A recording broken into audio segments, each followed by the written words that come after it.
Hi అండి, నమస్తే. నేను మీ Padmaja. Welcome to Sai Lahari vlogs. ఈరోజు మనం కొబ్బరి పచ్చడి చేసుకుందామండి. ఇది దోశల్లోకి, ఇడ్లీలోకి, అన్నంలోకి, అన్నిట్లోకి చాలా బాగుంటుందండి. దానికి కావాల్సిన పదార్థాలు వచ్చేసి పచ్చిమిర్చి అండి. ఇవి కారం తక్కువ ఉన్నాయి కాబట్టి నేను కొంచెం ఎక్కువ తీసుకున్నాను పచ్చిమిర్చి. మీరు తీసుకునే పచ్చిమిర్చిని బట్టి చూసుకొని, కారం ఉన్నది లేనిది చూసుకొని దాన్ని బట్టి అడ్జస్ట్ చేసుకోండి. ఇవి టమాటాలు వచ్చేసి ఒక పెద్ద సైజు టమాటాలు ఒక 4 తీసుకున్నాను. ఇలా కట్ చేసి పెట్టుకున్నాను. నేను ఇవి కొంచెం దూరగా ఉండేవి చూసి తీసుకున్నానండి, బాగా పండిపోయినాయి కాకుండా.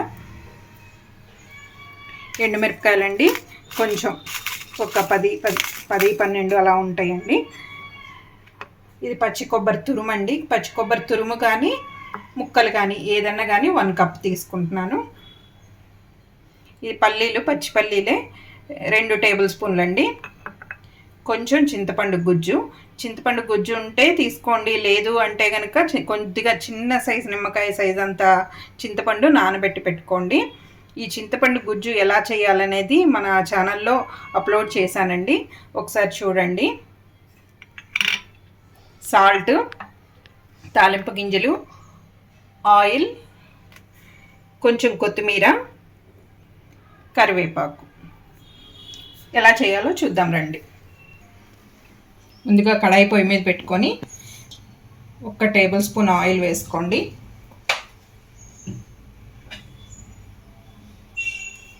దానిలో పచ్చిమిర్చి వేసుకోండి.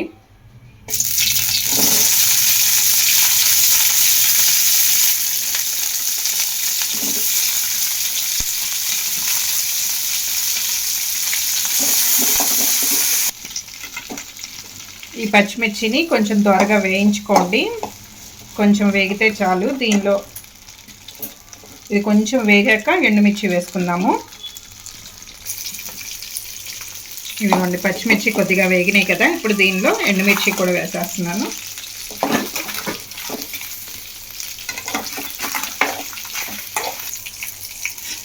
ఇదిగోండి, ఎండుమిర్చి కూడా వేగిపోయినాయి.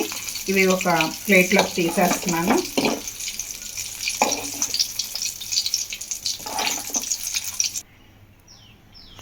అదే కడాయిలో పల్లీలు వేస్తున్నానండి. ఇవి కూడా కొంచెం వేయించుకోవాలి.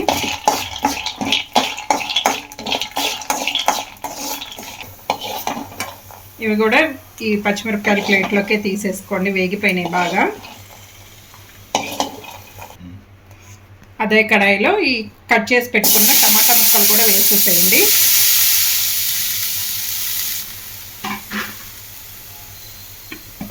వేసి కొద్దిగా ఆయిల్ వేయండి.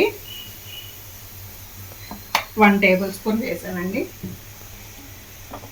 వేసి వీటిని బాగా కలబెట్టేసి ఒకసారి మీడియం ఫ్లేమ్లో పెట్టుకొని మూత పెట్టేసి మగ్గనివ్వండి. టమాటా మెత్తబడేంత వరకు మగ్గనివ్వండి.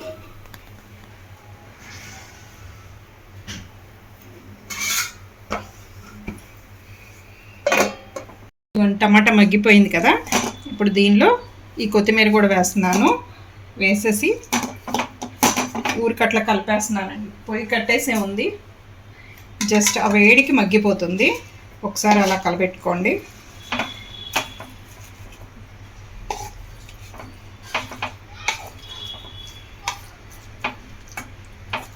కలపెట్టేసుకొని ఇది కొంచెం చల్లారిన తర్వాత మనం మిక్సీ పట్టుకుందాం. ఇదిగోండి, పూర్తిగా చల్లారిపోయినాయి. ఈ మిక్సీ వేసుకుందాం. ఫస్ట్ ఈ పచ్చిమిర్చి, ఎండుమిర్చి, పల్లీలు ఉన్నాయి కదా, ఇవి మిక్సీలో వేసేసుకోండి.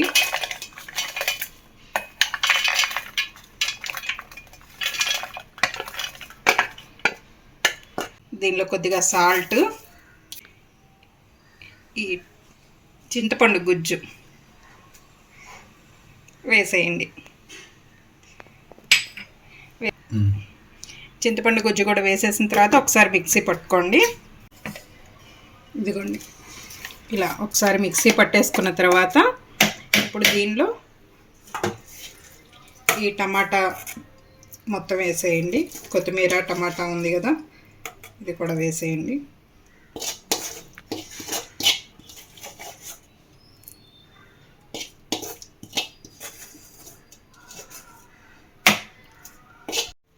ఇదిగోండి, టమాటాలు, పచ్చిమిరపకాయలు ఇందులో వేసేసిన తర్వాత ఈ పచ్చి కొబ్బరి తురుము కూడా ఇందులో వేసేయండి.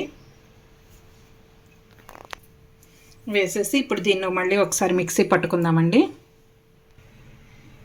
ఇదిగోండి ఇలా కచ్చా పచ్చిగా పట్టుకోండి. మిక్సీ తిరగకపోతే కనుక కొంచెం వాటర్ పోసుకోవచ్చండి. వాటర్ పోసుకొని మిక్సీ తిప్పుకోండి. మరీ ఎక్కువ పోసేయకండి, కొంచెం కొంచెం పోసుకోండి. ఈ కన్సిస్టెన్సీ రావాలి.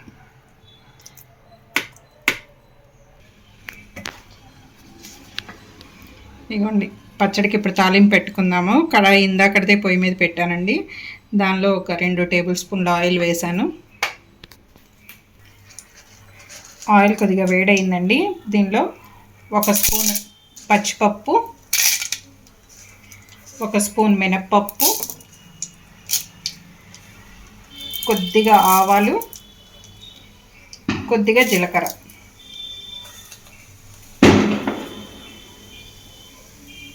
ఎండుమిర్చి ముక్కలు, ఒక 2 ఎండుమిర్చి ముక్కలు చేసి వేసానండి.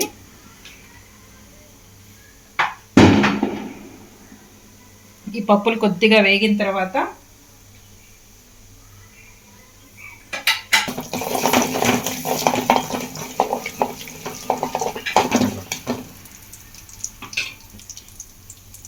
పప్పులు కొంచెం వేగిన తర్వాత దీనిలో కరివేపాకు వేసేయండి. కొద్దిగా ఇంగువ,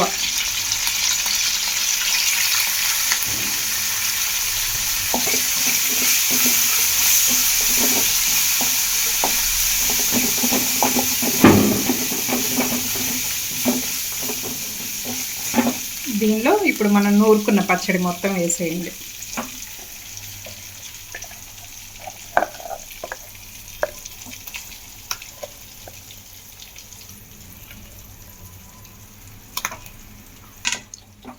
ఇది మొత్తం వేసేసి బాగా కలబెట్టేసుకోండి, తాలింపు మొత్తం కలిసిపోయేట్టు.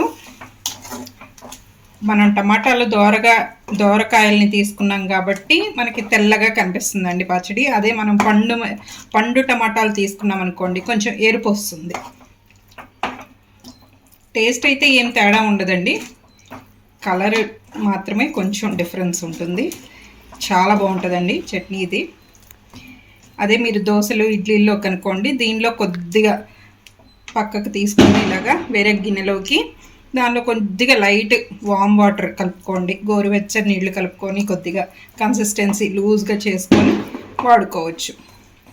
రైస్లోకి కూడా కాబట్టి నేను ఇలా గట్టిగా చేశాను. వేడివేడి అన్నంలో ఈ కొబ్బరి చట్నీ కొద్దిగా వేసుకొని నెయ్యి వేసుకొని తింటే చాలా బాగుంటుందండి. మనం పెరుగన్నంలో అలా కూడా నంచుకున్నా కూడా చాలా బాగుంటుంది చట్నీ. ఒకసారి ట్రై చేసి చూడండి. ఇలా కూడా అయిపోయిందండి, రెడీ అయిపోయింది. స్టవ్ కూడా కట్టేశాను. సర్వ్ చేసుకుందాం మనం. ఇదిగోండి ఇంతేనండి, కొబ్బరి చట్నీ రెడీ అయిపోయింది. ఈ విధంగా ఒకసారి ట్రై చేసుకోండి, చాలా బాగుంటుంది. టేస్ట్ అయితే మాత్రం ఈ వీడియో మీకు నచ్చిందని అనుకుంటున్నాను. నచ్చితే లైక్ చేయండి, షేర్ చేయండి, సబ్స్క్రైబ్ చేసుకోండి. Thank you for watching.